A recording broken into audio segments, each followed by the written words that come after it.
তাহলে এই আদেশ যদি অবৈধ হয় তাহলে আপনার মন্ত্রিত্ব অবৈধ। আর উনি কি করে বলেন যে আমরা গণভোট মানি না, এটা সংবিধানে নাই, জুলাই জাতীয় সনদের যে আপনার যে প্রেসিডেন্সিয়াল অর্ডার এটা দেওয়ার রাষ্ট্রপতির কোনো এখতিয়ার নাই, শপথের কোনো বিধান নাই। হ্যাঁ, তো যখন লোকেরা কাউন্টার কথা বলে, তো আপনারা যে নির্বাচনটা করেছেন সেটা তো একই আদেশের ভিত্তিতে নির্বাচন।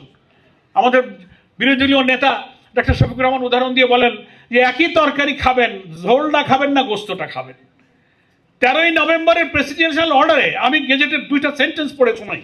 এই যে সালাউদ্দিন সাহেব বলেন যে আমরা সংবিধানের আর্টিকেল 65-এর অধীনে নির্বাচন করেছি, এটা আমাদের কি বলে এই প্রেসিডেন্সিয়াল অর্ডারের সাথে এই নির্বাচনের কোনো সম্পর্ক নাই, এটা বুঝাতে চান। আপনি দেখেন গেজেটের এক জায়গায় বলা আছে কোন পাওয়ারে এই আদেশটা জারি হলো। যেহেতু 2024 সালে জুলাই আগস্টে সংগঠিত ছাত্র জনতার সফল গণ অভ্যুত্থানের মাধ্যমে প্রকাশিত জনগণের সার্বভৌম ক্ষমতা ও অভিপ্রায়ের ভিত্তিতে, ওই যে আর্টিকেল 7-এ উইল অফ দ্য পিপল, আপনারা লয়ার সবাই জানেন will of the people is sovereign. গেজেটে বলা হচ্ছে সেই জনগণের সার্বভৌম ক্ষমতা অভিপ্রায়ের ভিত্তিতে এবং অন্তর্বর্তীকালীন সরকারের পরামর্শক্রমে রাষ্ট্রপতি আদেশ জারি করেছেন। কথা পরিষ্কার। আরেকটা জায়গায় বলা হচ্ছে এই গেজেটে নির্বাচনের প্রসঙ্গে 2 জায়গায় বলা হয়েছে সংসদ নির্বাচন অর্থ এই আদেশ জারির অব্যবহিত পরে অনুষ্ঠিত যে সাধারণ নির্বাচন সেটাই হচ্ছে সংসদ নির্বাচন। তাহলে এই আদেশের ভিত্তিতেই যে নির্বাচন, সেই নির্বাচনে সালাউদ্দিন সাহেব কিন্তু এখন মন্ত্রী হয়েছে। তাহলে এই আদেশ যদি অবৈধ হয় তাহলে আপনার মন্ত্রিত্ব অবৈধ। পারলে আপনি কোর্টে চ্যালেঞ্জ করেন, পার্লামেন্টে আপনি ব্যাখ্যা দেন।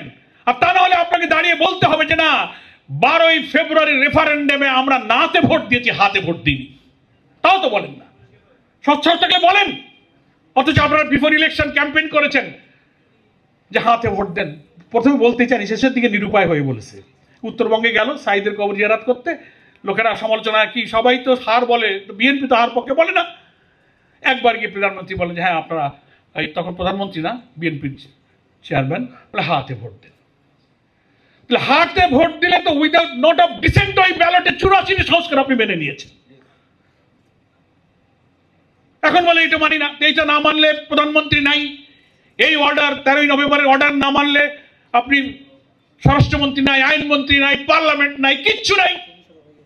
আপনি তো পার্লামেন্টে লাল বই দেখায় বলেন, কোন পাওয়ারে বলেন? সেই পাওয়ারের ভিত্তি হচ্ছে 13ই নভেম্বরের প্রেসিডেন্সিয়াল অর্ডার।